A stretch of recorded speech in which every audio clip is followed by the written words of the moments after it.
Арнайы киім жұмысшыларды қоршаған ортаның зиянды әсерінен сақтау үшін қажет.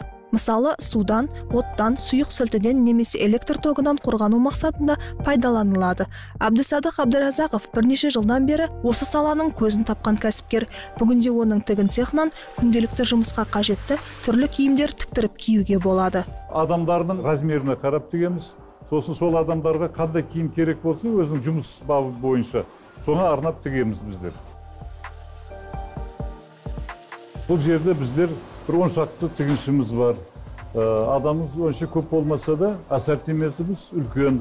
Біздер тігіп атқан ассортимент бұл жұмысшылар киетін арнайы киім, сварщиктер киетін брезент костюм, докторлар киетін медициналық киімдер біздерді, құрылыста істейтін жұмысшылар алады.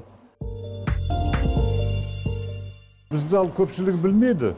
Біздің тігетін неміз, сапамыз біздікі жоғары сапа, жақсы маталардан тігеміз. Киімдеріміз басқа фабрикаларға қарағанда, айтпаса басқа базарда сатылып атқан дүкен магазиндерге қарағанда біздің бағаларымыз 40-50% біздер арзан біздерде. Әрі біздегі тігіп атқан маталарымыз бәрі сапалы материал, бәрінің сертификаттары бар.